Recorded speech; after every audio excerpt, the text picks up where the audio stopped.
কোনো রকম বাটা মশলা ছাড়া শুটকি ভুনা কে করে বলেন? আর তিতা ছাড়া করলা ভাজি কিভাবে সম্ভব?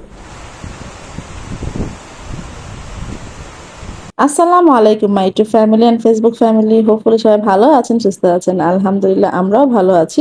সকাল সকাল ঘুম থেকে উঠেই দেখলাম বৃষ্টি হচ্ছে, আর বৃষ্টি দেখে তো মনটাই ভালো হয়ে গিয়েছে। তো ভাবলাম প্রথমে একটু বারান্দায় যাই, দেখি গাছগুলোর কি অবস্থা। তো গিয়ে দেখি ছোট একটা টব, খুব সম্ভবত বাতাসেই বড় টবের উপরে এসে পড়ে গিয়েছে। আর পড়তে লেগে গাছের ডাল ভেঙে গিয়েছে। এটা তো দেখে আমার মন খারাপ হয়ে গিয়েছে। গতকাল একটা ডাল ভেঙে পড়েছিল এরকম ভাবে। তো একটা খালি টবে পুঁতে দিয়েছি আমি, গতকালের ডালটাও পুঁতে দিয়েছিলাম, এই তো পাশে দেখা যাচ্ছে সেই ডালটা। আর বৃষ্টি পেয়ে তো অন্যান্য গাছগুলো এত সুন্দর সজীব হয়ে উঠেছে।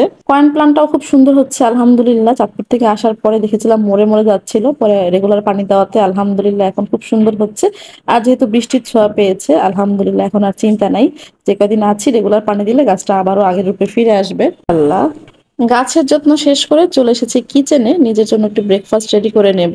তো ফ্রোজেন পরোটা ছিল, ওটাই সেঁকে নিচ্ছি। আর পাশের চুলায় চার পানি বসিয়ে দিয়েছি। পরোটা আর চা আমার খুবই খুবই পছন্দের একটা ব্রেকফাস্ট। ইউজুয়ালি আমি এত হেভি ব্রেকফাস্ট করতে পারি না বা করি না, তবে পরোটা আর চা হলে অন্য কথা।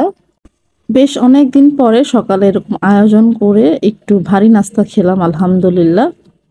আয়েশ করে তো নাস্তা খাওয়া হয়ে গেল, এখন লাঞ্চের প্রিপারেশন নিচ্ছি। মুরগি ভিজিয়ে রেখেছি, শুটকি ভিজিয়ে রেখেছি, এখানে শুটকির জন্য বেগুন, পেঁয়াজ, তারপরে হচ্ছে রসুন কেটে রেখেছি, চিকেনটাও কেটে আলু কেটে রেখেছি। তারপরে শুটকিটা যখন ভেজানো হয়ে গিয়েছে এটাকে ঝুরি করেছি খুব ভালো করে ধুয়ে। করলা কেটেছি, করলাকে অনেকক্ষণ লবণ দিয়ে মাখিয়ে একটু রেখে দেবো। এভাবে লবণ মাখিয়ে প্রায় 20 মিনিট রেখে দিয়েছিলাম। এরপরে এরকম কষলে কষলে হাত দিয়ে চিপে রস বের করে নিচ্ছি, আর এই কারণে কিন্তু করলাটা তেতো হবে না। এরপর করলাটা আমি খুব ভালো করে ধুয়ে পানি ঝরাতে দিয়ে দিয়েছি, আর এখানে চুলায় একটা প্যান বসিয়েছি, তাতে তেল দিয়েছি। তেলটা গরম হয়ে যাওয়ার পরে পেঁয়াজ কুচি আর রসুন কুচি দিয়ে দিচ্ছি। পেঁয়াজ আর রসুন সমপরিমাণে দিয়েছি। পেঁয়াজ আর রসুনটা একটু নরম হয়ে যাওয়া পর্যন্ত অপেক্ষা করব। আর এর ফাঁকে আমি পাশের চুলায় চিকেনের সাথে সব মশলা হাতে মাখিয়ে বসিয়ে দিয়েছি। আর এই যে পেঁয়াজ আর রসুনটা নরম হয়ে গিয়েছে, এখন আমি স্বাদ অনুযায়ী লবণ, হলুদের গুঁড়া, মরিচের গুঁড়া দিয়ে দিচ্ছি, কিছুক্ষণ কষিয়ে নেব। এরপরে আমি গরম পানি দিয়েছি, খুবই সামান্য গরম পানি দিয়েছি, খুব বেশি না, 1 কাপের মতো। এরপরে আমি খুব ভালো করে মশলাটা কষিয়ে, মশলা থেকে যখন তেল ছেড়েছে এ পর্যায়ে হচ্ছে যে শুটকিটা ধুয়ে পরিষ্কার করে রেখেছিলাম সেটা দিয়ে দিচ্ছি। মশলার সাথে শুটকিটা কষানো হয়ে গিয়েছে, এরপরে আমি বেগুন দিয়ে দিচ্ছি। বেগুন দেওয়ার পরে কিছুক্ষণ নেড়ে চেড়ে আমি পরিমাণ মতো গরম পানি অ্যাড করে দিচ্ছি। এরপর ঢাকনা দিয়ে ঢেকে অপেক্ষা করব সিদ্ধ হওয়া পর্যন্ত।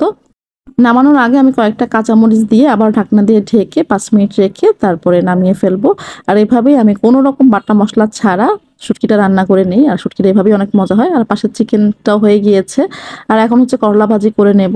প্যানে একটু তেল দিয়েছি, একটু ভালো পরিমাণে তেল দিয়েছি। তেলটা গরম হয়ে যাওয়ার পরে কাঁচামরিচ দিয়েছি, পেঁয়াজ দিয়েছি, এটাকে কিছুক্ষণ নেড়ে চেড়ে তারপরে করলা আলুগুলো দিয়ে দিচ্ছি। করলা ভাজি আমি যেভাবে দেখাচ্ছি এভাবে যদি করেন তাহলে করলা একটু তিতা লাগবে না, খেতে অনেক বেশি টেস্টি হবে। লবণ মেখে করলার তিতা রসটা বের করে দিবেন, একটু বেশি করে পেঁয়াজ দিবেন, তাহলেই দেখবেন করলা ভাজি খেতে অনেক অনেক সুস্বাদু হয়েছে। তো এই ছিল আমার আজকের ভিডিও, এখানে বিদায় নিচ্ছি। আল্লাহ হাফেজ।